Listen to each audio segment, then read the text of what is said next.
Your filofax, your mobile phone, people were starting to wear neck suits. For the first time, people really spent money in this country. British sport was also buoyant. Roly-poly Essex boy Mike Gatting led England to victory down under to retain the Ashes, whilst back home, football pin-ups Coventry City held aloft the ultimate domestic prize. Yes, British sportsmen were the envy of the world. Well, except for the ones going to prison for tax evasion. It was an election year, and as a plucky, flame-haired Welshman prepared to go head-to-head with Thatcher, students everywhere took sides. You can always do more for young people, but Red Wedge has been a tremendous success. Not to be outdone by the socialists, the SDP, Liberal Alliance Democrats Party thing, had their own surefire youth vote winner, David Owen. For a more sensitive, caring government than this Conservative government, that would certainly not be very difficult. Thatcher played the media like an oboe, rubbing shoulders with TV hero Mike Reid and that bloke off LOA. It didn't get anywhere, and I wanted to say get on with it, so I'm very much on the threesome side. She certainly was. It was once, twice, 3 times an Iron Lady. We'll have a marvellous party tonight, and you can clear up tomorrow, but on Monday, we've got a big job to do in some of those inner cities. I think what we're witnessing is an even greater abyss of division than that which we witnessed previously. For the Conservatives, it was time for celebration. But just like all the best parties, somebody gets carried away. The prosecution described how Mr. Proctor ordered a 16-year-old male prostitute to get undressed and to call him sir. You should not fight in class, Mr. Proctor told him. Take off your pants and bend over. A wind of change was approaching. The decadent southeast was dashed by a big storm. Earlier on today, apparently, a woman rang the BBC and said she heard that there was a hurricane on the way. Well, if you're watching, don't worry, there isn't. But having said that, actually, the weather will become very windy. A storm so very, very big, it became known as the Big Storm.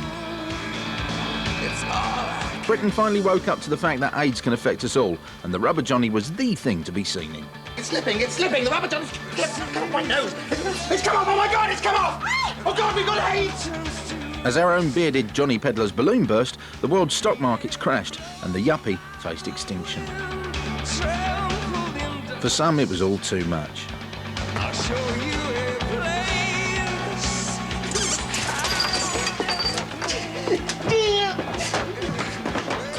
Driven mad by redundancy and bored by daytime TV, EastEnders Arthur stole the Christmas Club money and wound up in the slammer.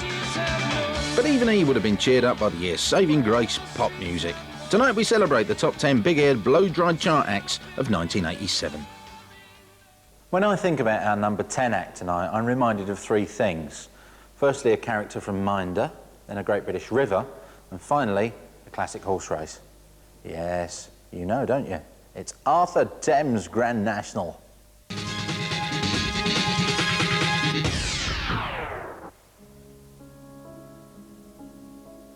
Yes, I have seen the meaning of life. I have seen God. And I said to God, God, why did you not answer my prayer?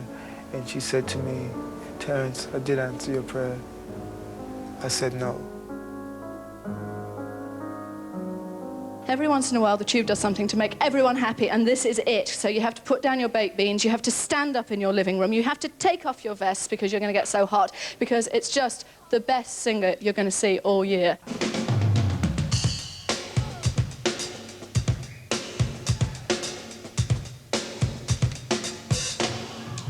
You know, it's like one of those rare moments in your career when everything fits together. He looks great, he sounded great. Nobody had heard a voice like his for many, many years. What I can recall about that whole time was just the level of excitement that I seemed to be tapped into.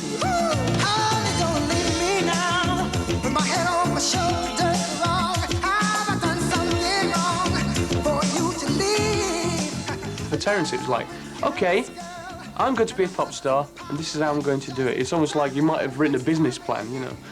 And he did it. When Terence Trent D'Arby appeared, it was almost as if he exploded from nowhere, and he was this alternative Prince, really, and he had the looks and the style and the voice. He wanted to kind of occupy the ground that Prince did, which was be hugely commercial, sleep with amazing-looking women, and be credible to all the hip guys in London.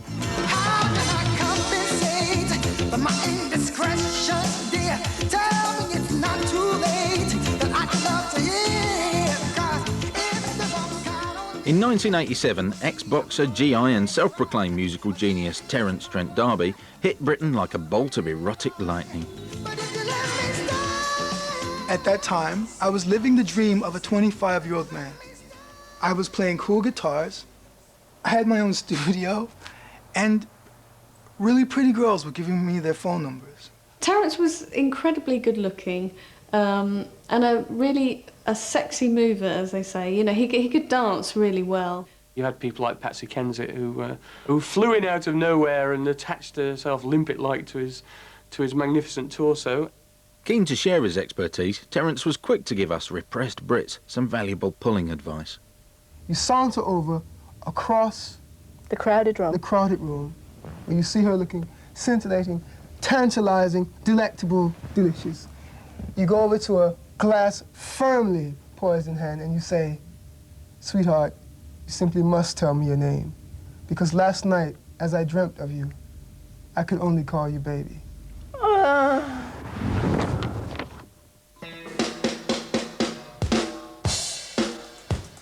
up out of your rocking chair, Grandma!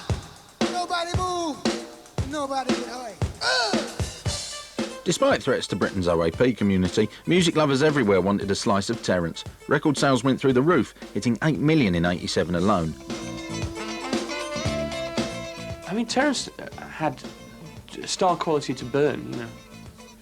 And the album, not only that, it was fashionable in every single trendy paper, in every music paper, in every fashion magazine.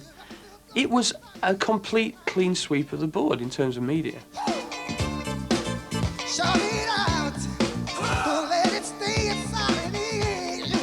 I felt it was overrated. I thought my first record was overrated. I really do. I thought it was good. I thought it was a promise of things to come. I thought it was the very beginning. But it changed my life. And some in ways that I was very grateful for, and some in ways it just took me time to adjust to.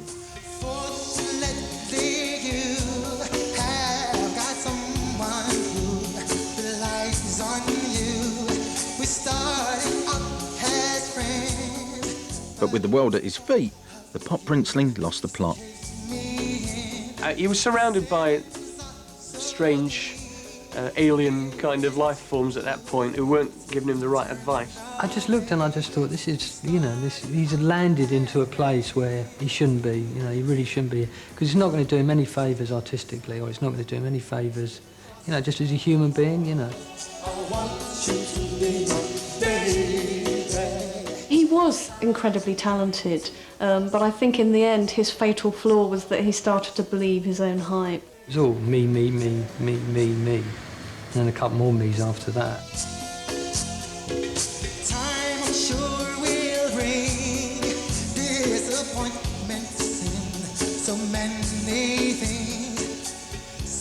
Unfortunately, Terence was allowed to write, play and produce his new album, Neither Fish Nor Flesh, which bombed. The impression I got was that he just was convinced he knew it all, really, and knew the mechanisms of the business, and I don't think he did, you know. At that stage, he was a bit green, you know. He thought to himself, I can do whatever I like. And there was no one there to stop him, because when somebody has sold that amount of records, no one is going to stand in their way. He was in such a strong political position with his record company that, you know, basically he could have said, I'm going to do a yodeling album, and they would have said, OK, you know, hail, mighty Caesar, bring on the yodeling. Well, maybe some yodeling would have helped. Trent D'Arby had produced a commercial catastrophe which quickly sank without trace. Salvaged here for your listening pleasure. If there's pain in your heart, let it go. Just reach inside. It's like sometimes sneaking away from a candy store and you felt like you just got away with stuff while you were in there. They don't give you a manual. They don't give you a handbook. Rockstar's handbook does not exist. You know, expect these things to happen. Your education's by living it. Misunderstood by the heathen masses, Terence drifted into obscurity, consoling himself with the fact that he's got a few bob and he lives in a Malibu beach house. There's a saying that I heard growing up. The only issue with dancing with a bear is that you can't stop dancing when you get tired, you know. And that's the most apt description of that time in my life, of believing that I was providing the media with what they wanted. Quick question for you. What do I, Anthony Minghella, and our number 9 act all have in common? Born on the Isle of Wight. That's a Bruce Springsteen song, wasn't it?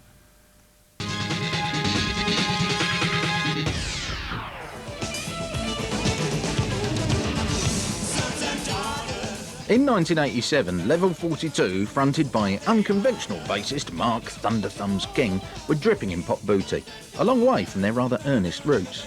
We always felt that we were coming in from the muso side of things, that we were quite serious players. Level 42 were coming off that whole jazz-funk fusion. I'm talking serious, Miles Davis, Herbie Hancock, jazz music with tinges of funk.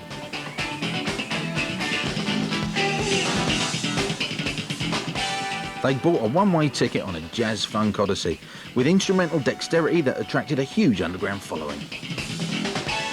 But soon, the money-hungry 80s and their greedy, grabby hands gripped the band, and record company Suits demanded hits, hits, hits. Mark's comment to me at the time had been, I'm fed up with being the world's best bass player, I want to be the world's richest bass player. And I said, I'll make you a millionaire before you're 30. Shook hands across his kitchen table and off we went.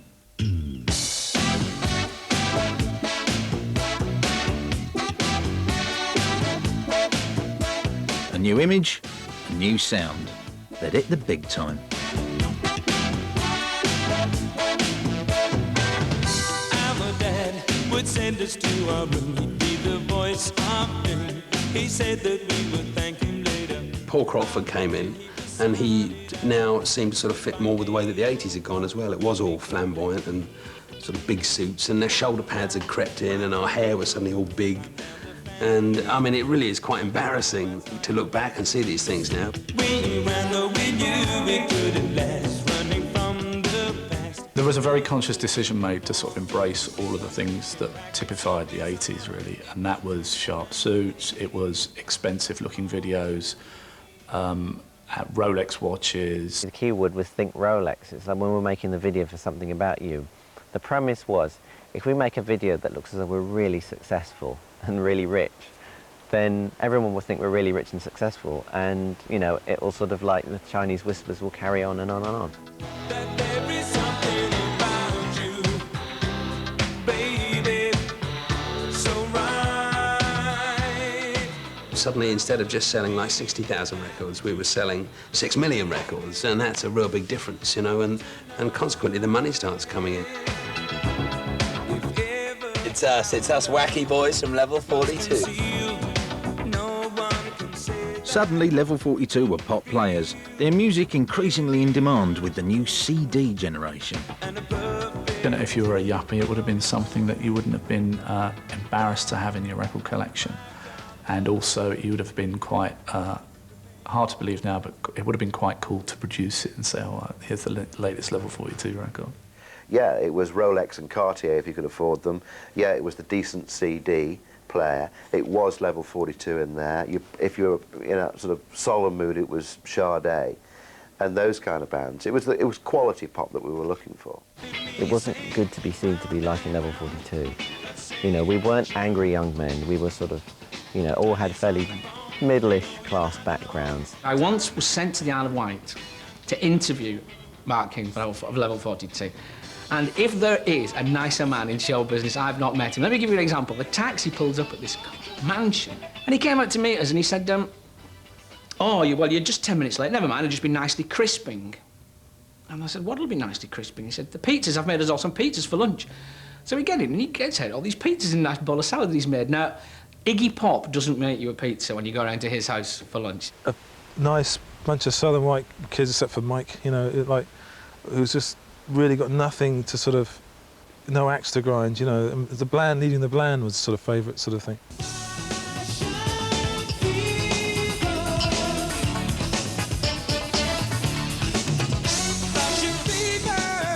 Bland? This? Still, not everyone was happy with the new direction. Everybody was happy with the money initially, but certainly Phil felt that we were quotes unquote selling out, that we had made You know, we had sold the musical soul of the band in exchange for commercial success. To play that sort of stuff live was like being in a holiday camp, you know, when I was 21, just having to play this grinding stuff. It's just no interest to you at all. Welcome, level 42.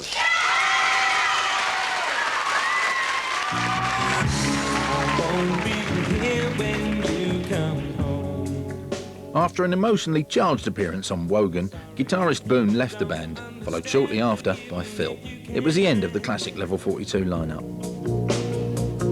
But I can see another road, and I ain't... Today, with old differences settled and the occasional backyard reunion, it's pipe and slippers time for the rest of the band. And as for old Thunder Thumbs, well, what do you think?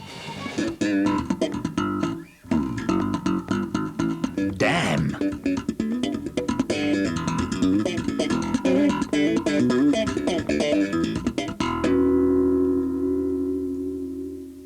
And if they say 4 cheeses, I want 4 cheeses, all right? Good Lord, television, eh? It's not like it used to be in 1987, is it? Fresh, radical, slamming. Consigning mere televisual trifles like talent and professionalism to the dustbin of broadcasting history, 1987 saw the kids take over television as Youth TV was born. It's a programme for young adults, made by young adults, and concentrating on all the subjects that young adults are interested in. Dispensing with the Squaresville style of its early 80s predecessors, Youth TV packaged hard facts into a style the kids could understand. In a gas chamber, cyanide gas is released, and 2 charges of 2,400 volts are sent through his body, followed by muscle paralysing liquid. It's God.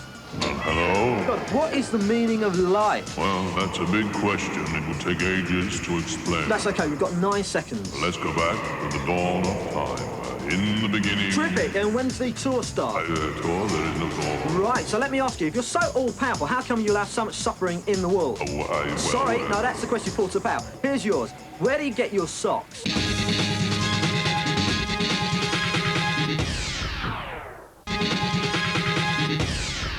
Take 3 legendary pop Svengalis, 2 girl singers from the East End, 1 chart-topping hit, and you get our number 8.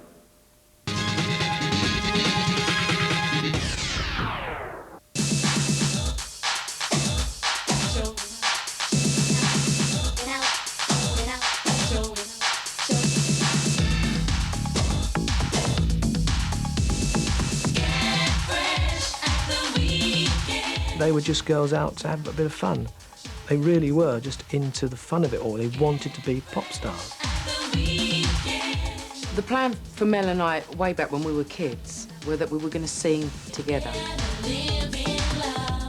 With Mel and Kim, you took nothing serious. They giggled all the way through. If you listen to the Mel and Kim records, there's laughter all over the place because you couldn't never keep Mel from giggling. Brought up on the mean streets of Hackney, sisters Mel and Kim Appleby were always going to make it. We were real streetwise, we really were. We were very sus. 2 East Londoners were very, very sus. Mel had been a topless model. Kim made knickers down the Old Kent Road. Page 3 stunner Mel had taken her first steps into showbiz with the exclusive Glamour Girls Roadshow. I got the idea of putting together a group of lesser-known models that maybe had appeared on Page 3 into an actual show, which is how I met Mel. She was very comfortable with herself and with her body. I don't think she had any qualms about doing glamour modelling. She was enjoying it. I mean, it's better than working in the rag trade, for God's sake.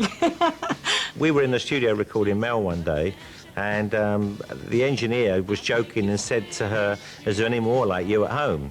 She went, "Yeah, I've got a sister." And I said, "Well, can she sing?" She said, "Yeah, she can sing." Having recorded a demo for Al, the sisters were quickly snapped up by pop supremos Stock, Aitken and Waterman. These 2 girls came up to me and said, "Here, you looking for any pop stars? Can you make us?" You can imagine those 2 girls being at every club you went to on a Friday night. There was 100 of them, sitting there, all looking the same, all with the same attitude.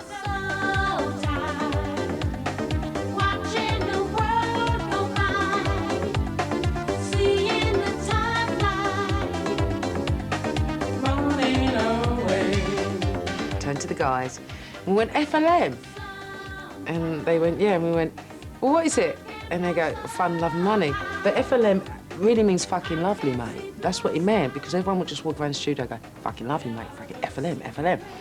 So they'd written this song called FLM, and we obviously thought that it stood for fucking lovely, mate. But they changed it and turned it into fun, love and money, which we thought was really good, it was really clever.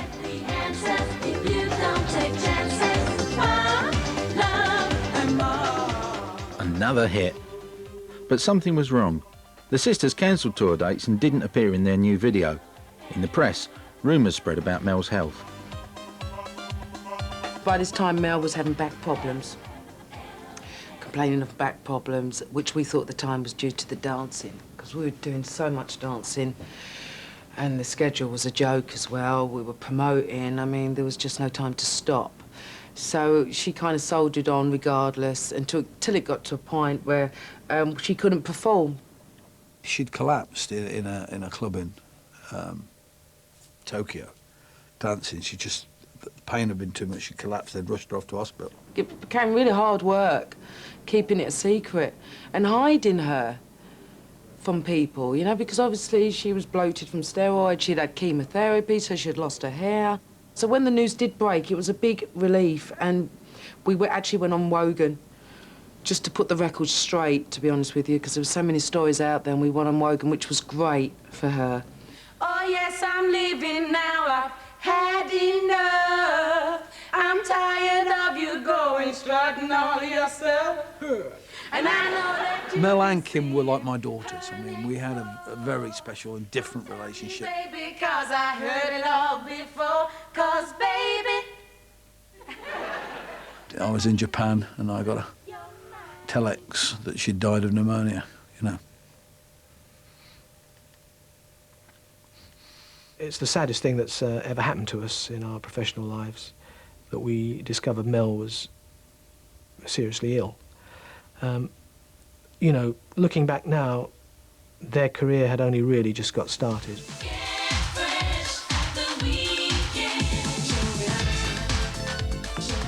They were the first girls on top. You know, they were the first girls to say, you know, chaps, up yours. I say we were one of the original girl powers, to be honest with you. But we had balls, but it was real. It was raw.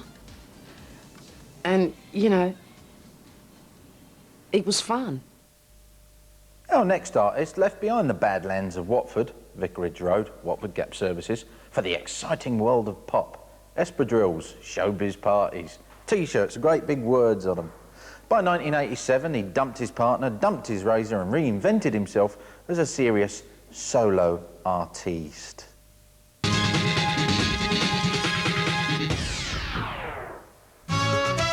Permanently tan, fun-loving pop monkeys Wham had been unleashing their unique brand of Playboy pop since 1982. In 4 short years, the band had helped transform young Georgios from this to this.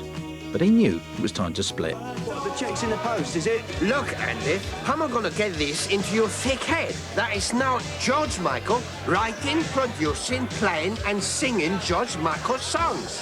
I don't regret a single moment. All their people knew the band had gone as far as it possibly could, and it was time for George to strike out on his own. Before going solo, he had just enough time to snap off a quick #1 with Aretha Franklin. George had grown up, that's all that had happened. They were really, really young when Wham launched, and he grew up.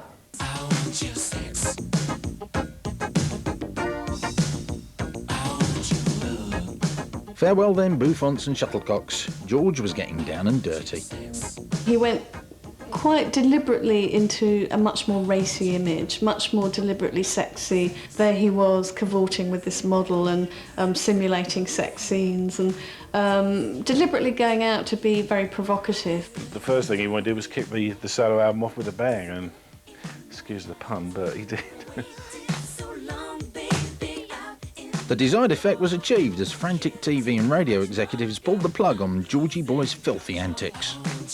It was known from day one that this was a record that was going to be banned left, right and centre, that the mood of the world at that point with the AIDS crisis meant that it was going to be frowned upon. I Want Your Sex is Let's Get It On by Marvin Gaye, but updated for the 80s, and it's a cuddly version of that. You know, anyone who truly thinks that that is kind of a threatening version of sexuality is off their rocker, you know. There was this rumour that he was engaged to the model in his I Want Your Sex video, and he went all out to present quite a macho image, really, but in a way that was all over-egging the pudding, and it was still quite camp. There's an ambiguity about, you know, were they going out together, what was their relationship, and I think he, you know, that's the side of him that he kind of enjoyed playing with the public, you know, and I think it's, I mean, it's no deeper than that, really.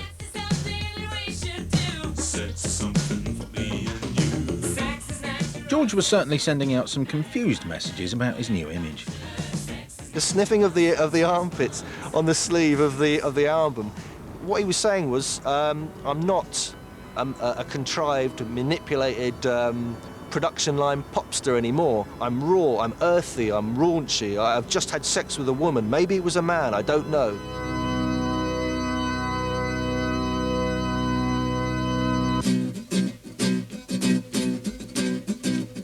Well, I guess it would be nice if I could touch your body. I know not everybody has got a body like you, but I gotta think twice before I give my heart away. And I know all the games you play because I play them too. A lot of people responded to the graphic look of I Want Your Sex, so with Faith we decided to kind of take that a stage further. Time to pick my heart up off the floor. If you look at the Faith video now, that is the 1980s, encapsulated in a nutshell. You've got the blonde highlights, you've got the distressed denims with a bit of with the bleach stains, you've got the leather jacket with the sleeves rolled up. The Ray-Ban aviator specs, the pointy cowboy boots. This was a cross between James Dean and the Marlboro Man, and it really set him off well. That was what people looked like in the suburbs of London throughout the 1980s, and it's a ghastly apparition. The bristly new look impressed record buyers stateside. George picked up numerous awards and clocked 4 US #1s from Faith alone. He was going after the American market, partly at the expense of some of the British fans who couldn't quite work out what had happened to their pin-up, who'd stopped being this bouffant-haired Diana lookalike, had now gone off to be someone else. American audiences don't like manufactured pop, they like blue collar. They like Bruce Springsteen, they like working men. And this is what George Michael was saying to people. He was saying, I'm a real person, I'm not a puppet anymore, look at me. I'm drenched in body odour. Isn't it fabulous?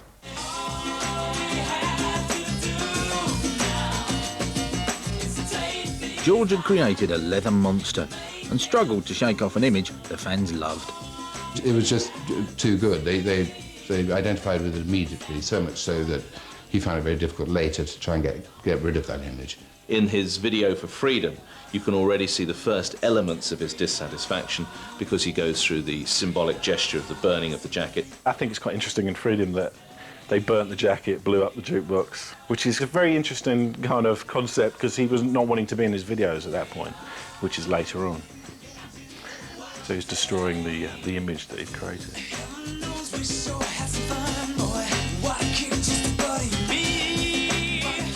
The idea of being a chameleon and changing image, you know, he did that. I mean, in no spectacular way, but yeah, he went from teeny bopper to Mr. Shag Merchant with the stubble and the ludicrous hair to the Greta Garbo of funk pop. You know, he totally retreated into a darkened room and he stayed there for several years, and I think a lot of people were quite glad about that. Essex has given the world a vast array of musical talent. Billy Bragg, Blur, Ian Dury, Depeche Mode, Dr. Feelgood, Alison Moyet. Not a lot of soul bands there, though. Whose job was it to export Essex soul funk fun to the world?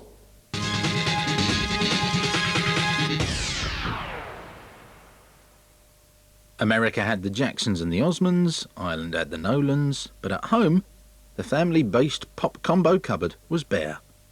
Until... Take a look at me. Wired to a machine.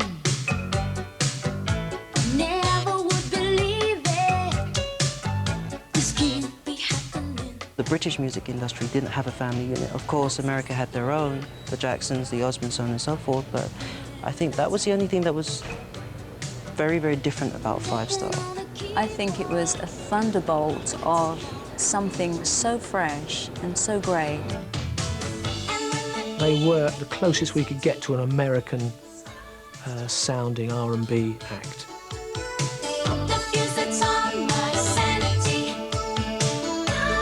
They did it in true style. I mean, these, as far as I'm concerned, this family were living in Hollywood. They weren't living in England. Shacked up in an Essex 2 up, 2 down, for the all-singing, all-dancing Pearson family, tea time was a laugh.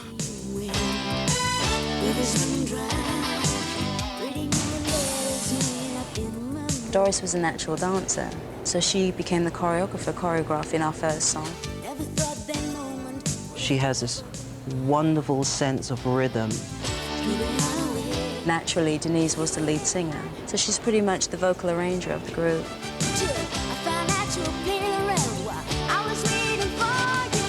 I do most of the interviews because I talk too much, I talk a lot, so I'm here. And then, of course, you've got Del, with his musical ear. Instead, having a natural background of designing, became the designer for the group. He has a great eye. Equipped with Stedman's eye, Delroy's ear and Denise's purting mouth, Five Star took the first tentative steps along the golden path of pop. Always lurking in the background, their dad, manager and mentor, Buster. They were so closely managed by their father, Buster Pearson, to the point that the kids weren't allowed to go out together, they weren't allowed to be seen smoking or drinking. They were almost like some weird religious sect. My father had this vision for us that helped put us on the map. He was the one that was sort of like knocking on the doors and you know, telling everybody, look, this is what I have, this is a product here.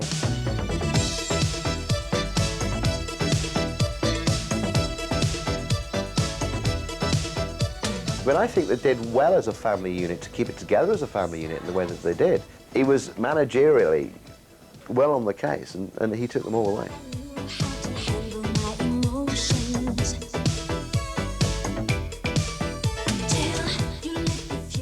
At the time, 1987, their album was the biggest hit-making album of all time. They got 7 hits out of one album. By anybody's standards, Beatles, Rolling Stones, whoever you like, that is some going. It's funny, but they had so many singles out one after another, it was like buying the album on HP. You know, these guys knew what they were doing. It was hectic. There was a lot going on. There was moving house, there was making albums, there was doing tours. It was such a dramatic change from going from ordinary kids to all of a sudden this sort of pop star status. The money rolled in and Five Star rolled out of Romford. The Clampits had become the Colbys. Moving from Romford to Royal Berkshire into this great big home, you had the beautiful cars and the great clothing and so on and so forth.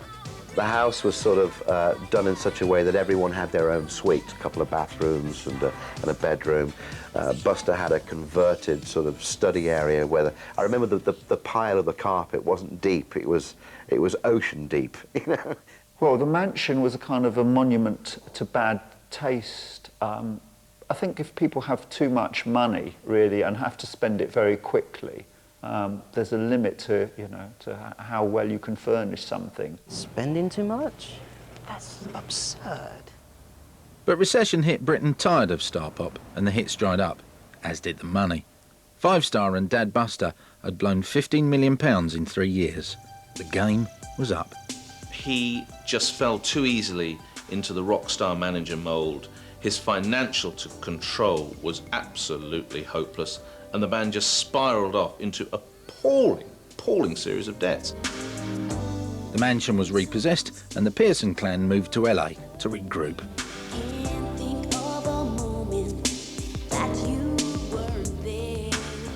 Pop is notoriously fickle, and you know, fans get bored after a time, and unless you're having really, really huge hits all the time, that's not enough to sustain you in later life. I think what they did, they took themselves too serious too quick. They had it, they were a great little pop group, and then suddenly they thought they were R&B. 13 years on, Five Star remain in Los Angeles and continue to make their long-awaited comeback. And the old magic is still very much in evidence. Eyes don't lie, that's why I know you're thinking of me, and I don't lie, 'cause I wanna make your dreams come to life.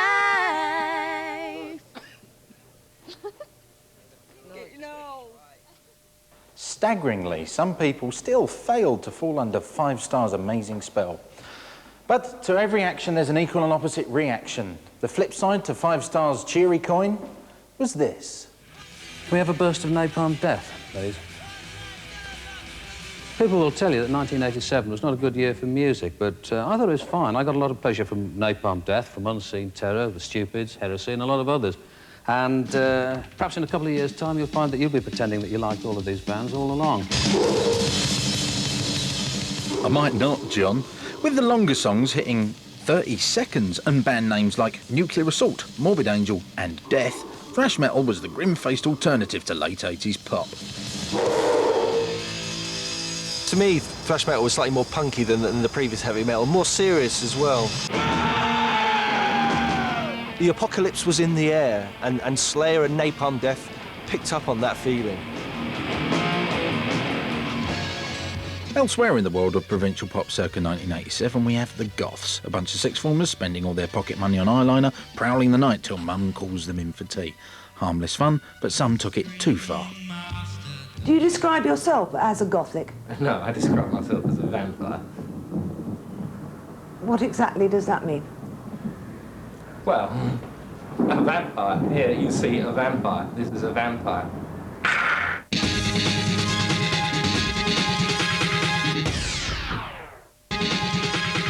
They say 80s fashion is coming back. Great news if it means more of this. But before you go digging out your sharp suits, stripes and shoulder pads, hold hard and please enjoy this homage to provincial pub rock.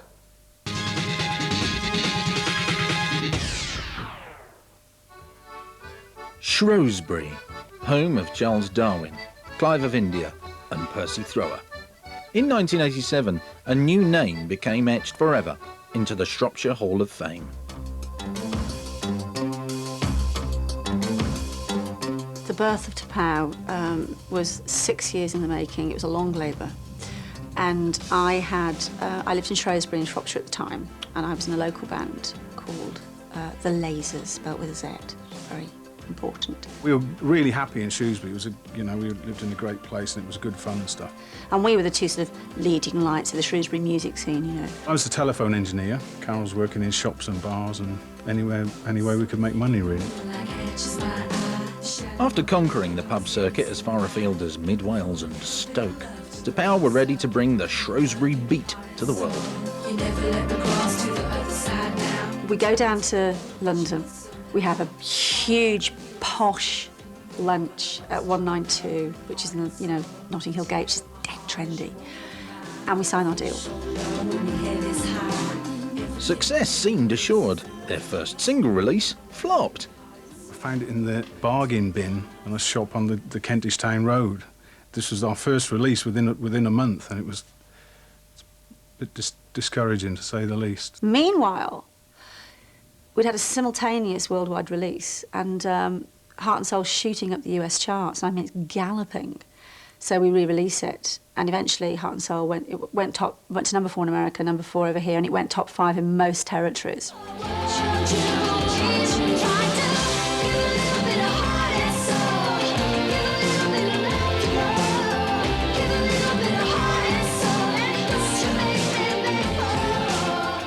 The key to their success was Flamehead Carol's raunchy look.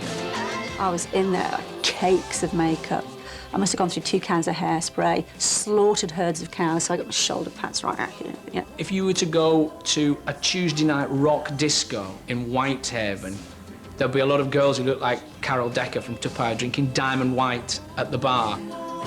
I was described by somebody who clearly didn't like me very much as I looked like a lighted match. But I did. I was just like this pale, skinny little body and all this mad red hair. T'Pau were hot. Their next release stayed at #1 for a very long time. It was a theme she had on a scheme he had, told in a foreign land, to take life on earth to the second birth, and the man was in command. It was a flight on the wings of a young girl's dreams. Don't push too far, your dreams are China in your hands. That was the catchphrase, that was the message. I think we can all learn something from that. Don't push too far, your dreams are China in your hands. Have you ever held a piece of real china and the cups have a little face in the bottom and you can hold them up just to daylight and see through them and they're that fragile? It's about Frankenstein, I think. And you can, if you hold them too hard, they can break. And that was what it was. That china in your hand, not the entire country, which clearly nobody could hold in their hand. It's too big. I don't know myself, to be honest. I don't listen to the lyrics a lot. Whilst Ron and Carol deconstructed the lyrics, the rest of the world wondered what the good Lord the video was all about. In China in Your Hand, I had my messy bedroom and all the stuff blew up and that was like the chaos of my mind. And we had rabid dogs in it. And they all had slow-motion roses being broken and glasses broken and all that kind of stuff, which was that's what happened in the 80s, apparently. But as long as I had a nice frock on and the gorgeous legs out and all my slap, that's all anybody cared about, really. Don't push too far, your dreams are China in your hands. But success came with a price, as an over-eager fan once left Carol with a rather sticky situation. Me and my wardrobe lady, Sally, couldn't find my tops. And we're looking, and Sally was quite tall, and she sees something on top of the wardrobe. It's my tops. Somebody had masturbated into... It was either an elephant or several guys. You know what I'm saying here? While Carol hot-footed it for the dry cleaners, Ron was more worried about the band's direction. We always thought we were just like a rock band. Obviously, we played pop music. But the public perception we know now is completely different, and they perceived us as just a pop band. But the POW, as we called them, could still turn in up to 11. Check this out. It was more of an issue where I'd find myself doing magazine shoots or these gala performances with people, and I just think, we're a rock band. I should be with Bon Jovi or Def Leppard. I shouldn't be here. We'd just do anything we were told to do, really. Do any photo shoot for any magazine or for any reason, which, looking back, is a bit of a folly, I think. I always feel it was like a tornado. If you've seen that movie Twister, it picked us all up and then it went and we all went like this, left with whatever was left of our lives. Eventually, the band drifted apart as Ron and Carol went their separate ways. Something in the moonlight catches my eye, the shadow of a love. Ron headed for the hills and settled in Wales, while Carol has started a family, done a bit of telly, and briefly relaunched T'Pau with a 90s version of Heart and Soul, which the record-buying public approached somewhat gingerly. You will somehow, hard on the heels of something more, but I lost your love, heart and soul. Berlin, Irving, you see. You got Washington, Gino, Hayes, Isaac. Isn't it funny how many showbiz greats are named after metropolitan centres? Windsor Davis, Dwight York, Dionne Warwick. Coincidentally enough, she's the auntie of our next turn. Brace yourselves.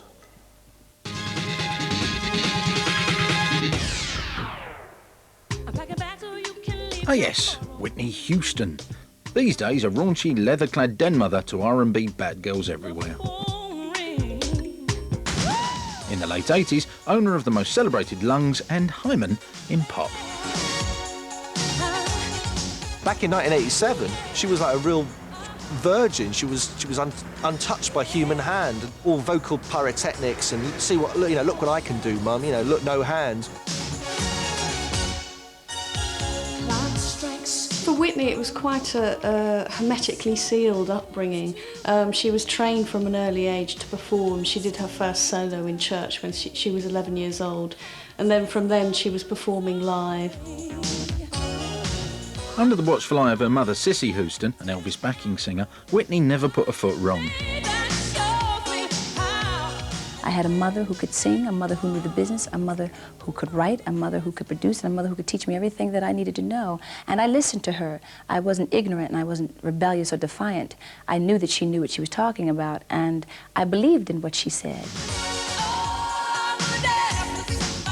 People are used to the idea of soul women being real divas and real gritty and earthy. Whitney was too sanitised, she was too clean, and it appeared to them probably that she had been hosed down and scrubbed up and put in a neat little parcel by the suits and the ties, as they say, of her record company. When you hear someone like Whitney for the first time, for me, although it might sound cliched, you get that tingle up and down your spine. I mean, I feel it. I just feel it viscerally. Whitney, run around now!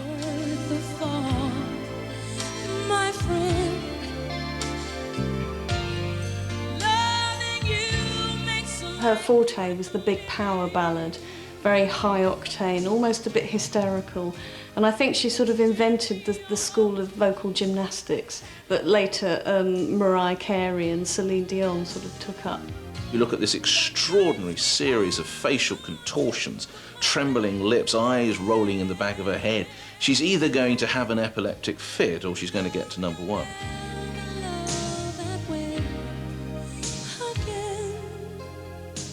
It's more than a notion just to stand up and sing, honey. It's all about coming from here to here to here to here, and it's about control. And I have learned that, I think, pretty well.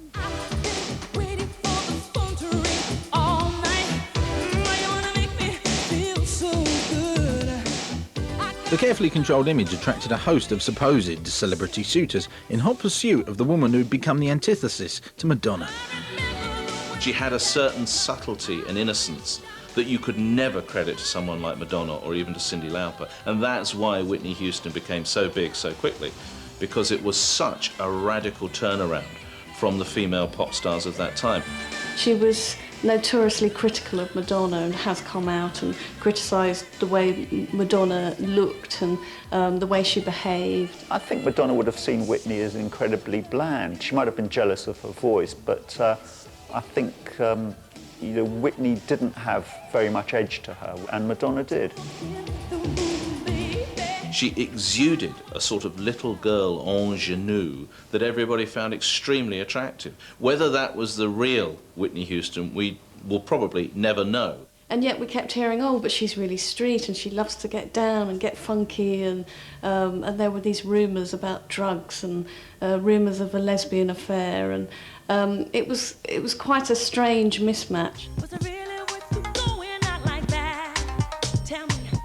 Not anymore. The late 90s Whitney's cool and sexy with a bad boy husband and a few drug allegations, all a long way from the virginal 80s. It's ironic that now the tables seem to have turned a bit, and it's Whitney who's the bad girl and Madonna who's the nice, good mother and loving girlfriend. Within a few years, she married swing beat bad boy Bobby Brown and subverted the whole image. She should have done it the other way around, of course. She should have started all raunchy and kind of cleaned herself up as time gone by. That's what most musicians do, you know. She's done it the wrong way around. So very emotional, not unlike our number 3.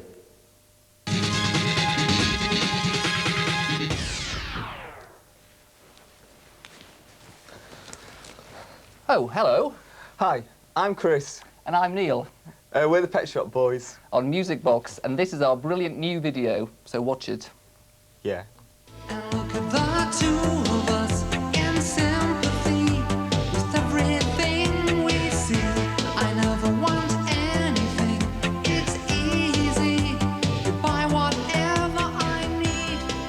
One of them, Chris Lowe, who was in a permanent catatonic state. You didn't actually know whether he was kept alive by being plugged into the mains or not. And you had the other one, who was Neil Tennant, who was difficult to pin down as well, as much as act as his personality. They were the total opposite of what you expected. I love you. If you've got 4 people, it's always harder to move around.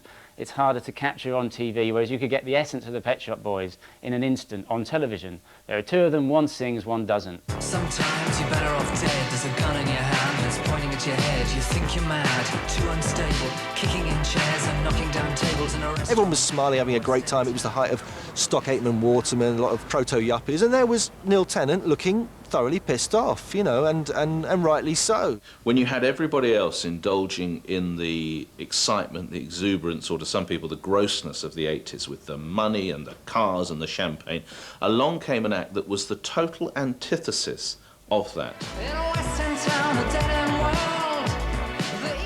In the era of plastic pop and over-the-top consumption, the Pet Shop Boys offered a refreshing and static alternative that had clearly struck a chord with the record-buying public.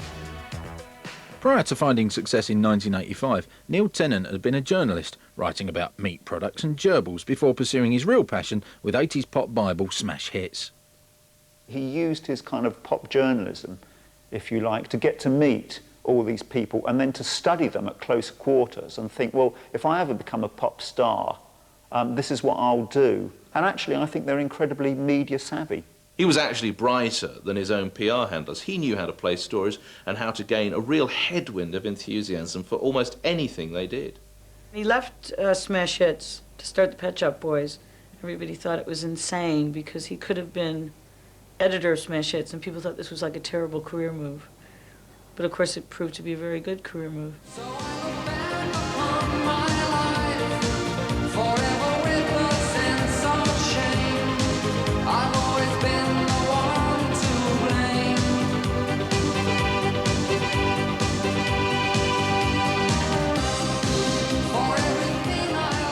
'87 was a sort of peak year in a way for the Pet Shop Boys because they'd come off '86, off their first album doing phenomenally well with the Brit Award, the Ivor Novello Award, and then the first single from the new album went straight in at #1. It was one of those times when really things don't get much better.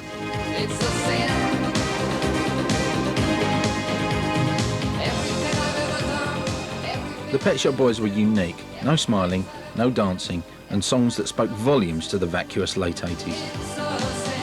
What they did, first of all, was to cement to a dance beat some intelligent lyrics. It's very hard to do. They had personal issues to address and feelings to convey, and they happened to do that to a very contemporary pop, basically because they both love pop music.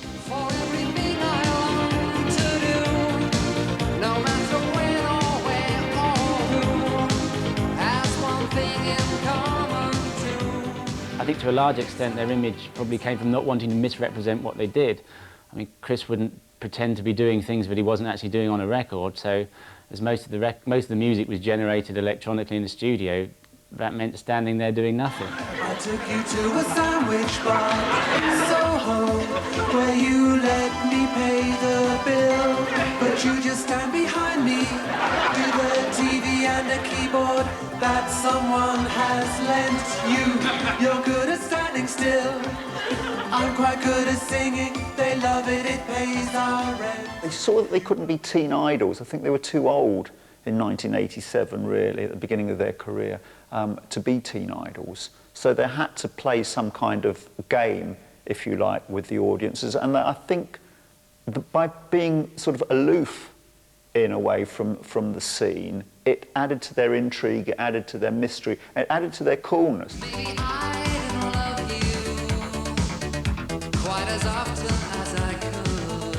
To like the Pet Shop Boys meant that, you know, you were sort of one step, you know, you were part of an elite, and I think they played on that quite well. You are always on my mind. You are always on my mind. Despite their origins in the working class northeast, the Pet Shop Boys displayed an almost public school sense of Englishness. The education, the sense of style, the homosexuality, yes. Meanwhile, on the other side of the pond, they were kicking it old school till they brought it over here and got an old school kicking. Do you want a cup of tea, babe?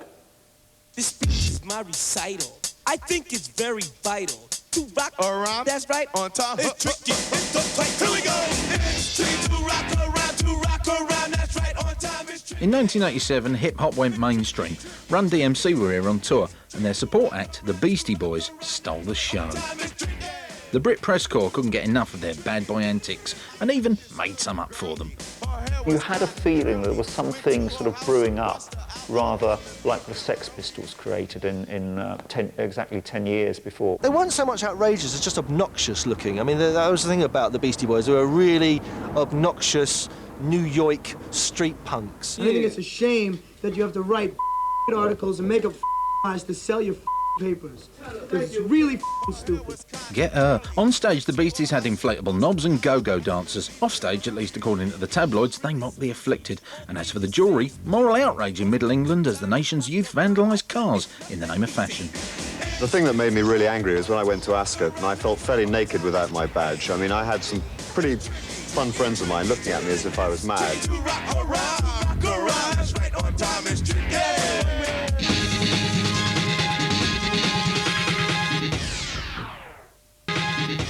Welcome back. Before we return to our countdown, it's time now to bid a teary so long to some of the great icons that left us in 1987. Having just directed a video for Curiosity Killed the Cat, a career high, gallbladder complications killed modern art legend Andy Warhol. Another celebrity loss was Fred Astaire. Las Vegas piano botherer Liberace also kicked the bucket. Small furry animals everywhere breathing a sigh of relief. Except one, most tragic of all was the demise of a Blue Peter icon, Shep. I've got some very sad news. He died on Saturday. Oh. And I'm over it. In the year 1987 at Brentford Nylons, just £12.99 could get you this lovely duvet cover, so you could spend every night in bed with Madonna.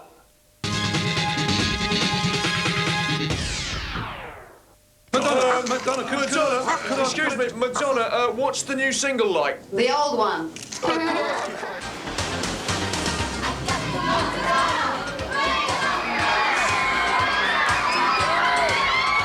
When she arrived in town in London for her concert, and all the journalists were waiting around, it was total and utter mass hysteria. It was like the days of the Beatles all over again. By 1987, Madonna was a superstar. There was simply no question that she was one of the most important pop music artists in the world.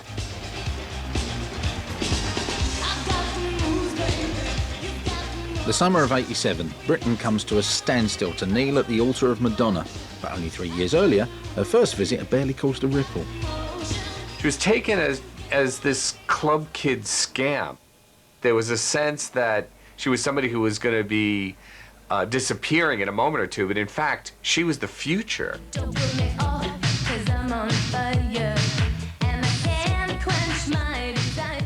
When she first came over to the UK, she played the Camden Palace for a 20-minute set in 1984, did the Tube from the Hacienda, and played the Beetroot Club in Soho.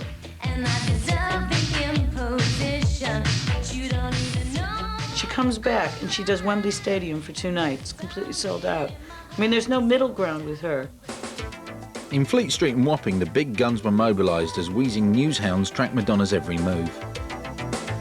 When she came to this country, it was quite amazing because I've never seen so many journalists get so fit so quickly, because she would go out on these daily jogs to Hyde Park, and you'd get the fattest and most drunken journalists sort of trying to keep up with her. She turned it into a daily media event by going for a jog every day. So you would literally be there very early in the morning to catch her going into Hyde Park with, of course, you must have the personal trainer, the chef, a couple of assistants, her own PR. I think at the height of it, Madonna had about 12 people running with her. God knows what they did. Perhaps one of them was chanting as they went through the park. I've no idea. But it just added to the entourage and the craziness of the whole event.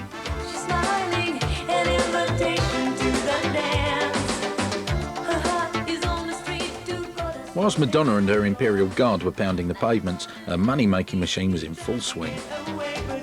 Madonna put together a kind of media team, you know, so that it's not just about her. It's about her and the producer, her and the video director, her and her various collaborators. The skill of Madonna, and indeed her people, was that her sense of commercialism was absolutely all-embracing. Madonna marshaled all of those forces like a military commander. Last night I dreamt of San Pedro, just like I'd never gone. I knew the song, young girl with eyes like the desert. It all seems like yesterday, not far away. With 3 smash hits and a sellout tour, everything was going to plan, almost. There were 2 things that even Madonna couldn't control: her eyebrows and her husband. I specifically don't want to discuss Sean and how he handles himself. He is a grown man and he makes his own decisions about that. And when he wants to talk to the public about it, he can do that, but I don't want to. I don't see that marriage as anything that had to do with image making. I think it was very real, you know, problematic, you know, fraught with all kinds of problems, but, you know, as real as relationships are. These were 2 very fiery, very fiercely individual characters who were either going to slug it out in a barroom brawl or they were going to marry each other. Now, unfortunately, they decided to marry each other, and we all know the rest is history. Hollywood wild man Sean's hobbies at the time, rumoured to feature violence and booze, led to a brief spell inside, and added yet more column inches to the myth that is Madonna.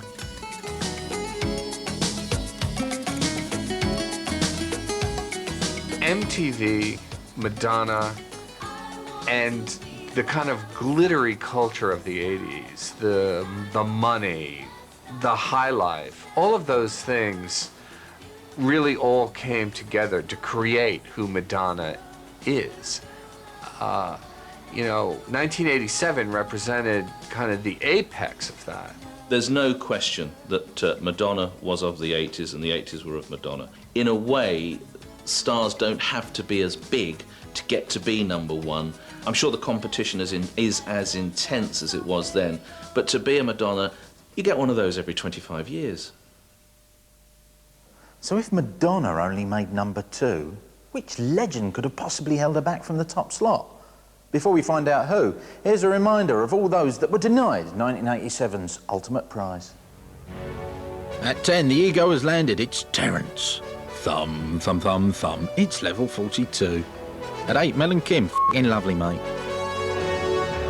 He wants your sex now. It's George at 7.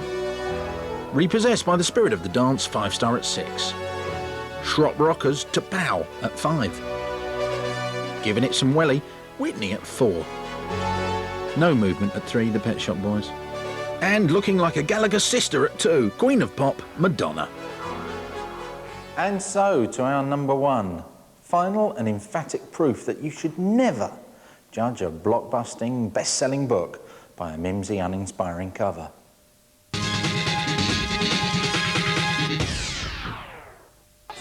We're having our gigantic in-store warehouse and parking lot sale with hundreds of items made auto racing history. On the 8th of August 1987, the world tuned into a new voice, a new sound set for global domination. But things were not as they seemed. Other lawn repairs start as low as $4.78. When he got behind the mic, I couldn't believe the voice that came out. I mean, I thought it sounded very black, like Luther Vandross. It was a culture shock to everybody when it turned out to be a white singer, not only a white singer, but a northerner with ginger hair. It's a big man's voice and a little boy's body. Very odd. We're no strangers to love. You know the rules, and so do I. And he opened his mouth, and this thing came out of his mouth, and you went, that's not him singing. That's Barry White singing, and Barry White couldn't turn up for the video, so they got the runner who goes for the sandwiches. The humble northern lad, young Rick had been singing local songs for local people in working men's clubs under the watchful eye of crack Cheshire management team Tony and Dave. Before, a passing pop Svengali discovered him and dragged him to London's famous hit factory to put the kettle on.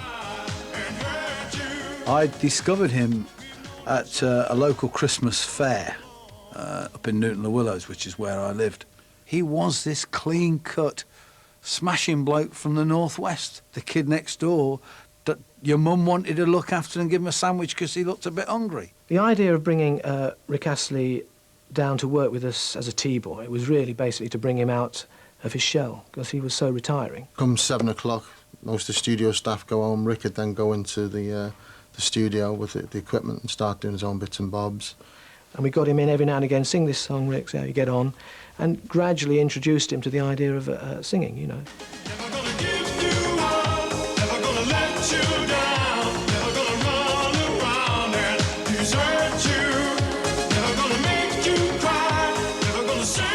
Finally, the copper-top young scamp was ready. His first single was released, and overnight, Rick Astley was big news. Next thing, bang, #1 record. He's invited to every party in town. He's wondering why people are giving him free things like drinks and everything else. He's getting photographs taken from everywhere. I mean, it was just lunacy. We'd gone from he'd gone from the kid from the garden centre in Newton-le-Willows to Mr. Personality. Are you surprised at how quickly everything's happened? Well, not at how quickly, but I am surprised really that from such a small town you can get recognised.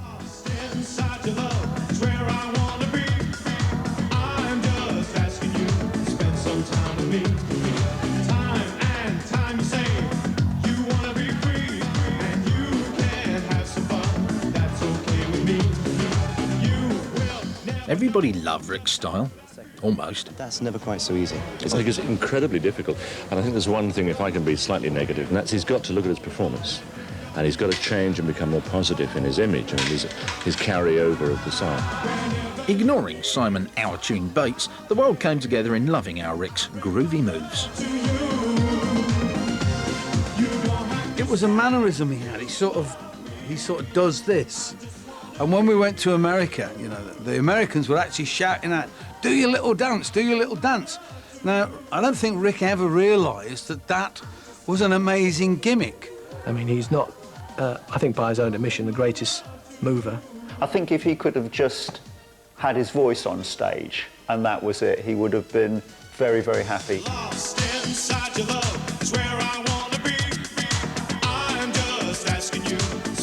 Rick Astley was Rick Astley. You know, people all say great image, but that was Rick. We didn't put him with style gurus and think about it. It was all just so natural. That was Rick. The quiff did eventually get bigger and bigger and bigger till he nearly fell over, but the hairstyle was definitely Rick. No one did that, and no one styled him, really. That was just Rick. He was always a smart lad. He had the biggest quiff since Elvis, and we liked that. That was what we liked.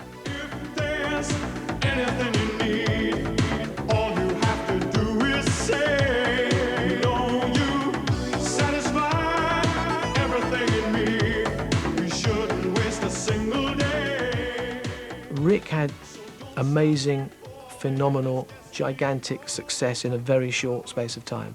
People tend to forget just how big Rick Astley actually was. I mean, he was worldwide. Everywhere you went in the world, you know, they played Rick Astley.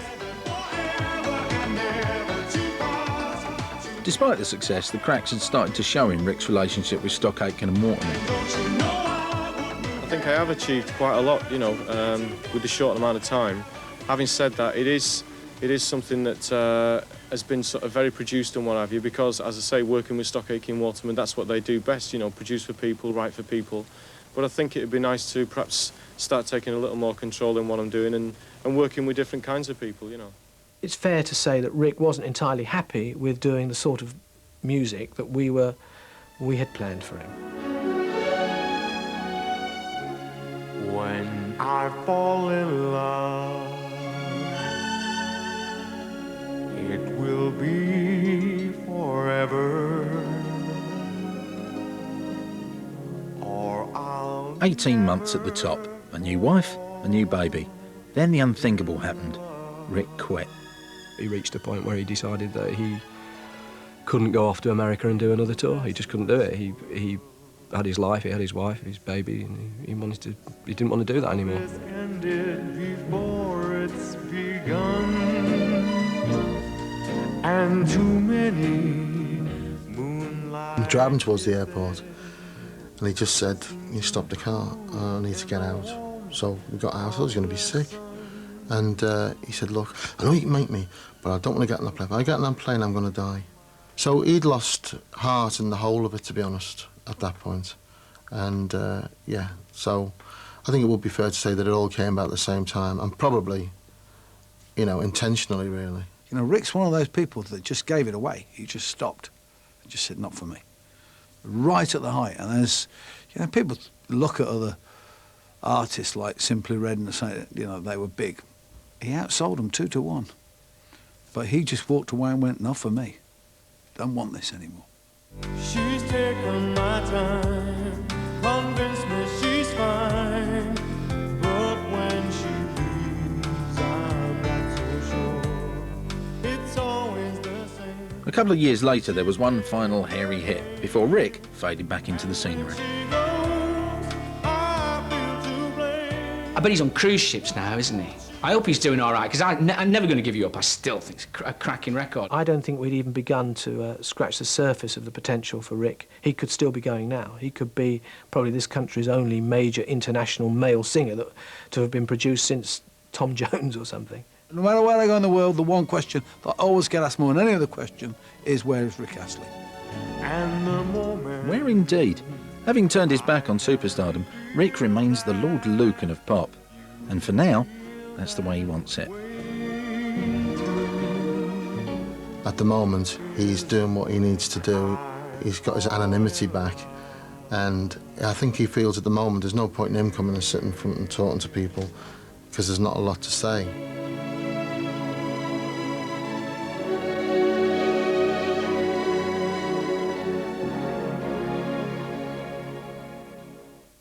Rick Astley, pop star, #1, legend, and anagram of the phrase tickly arse.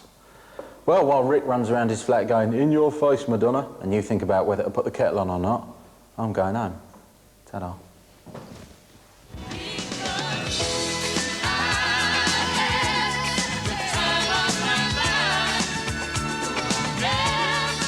Next week, they only managed it once. One-hit wonders spin again in Top 10 next Saturday at 9. Supergroup with a string of hit albums and star admirers, including Sir Elton John, Ian Wright and Harry Hill, all celebrate the music videos of Queen next.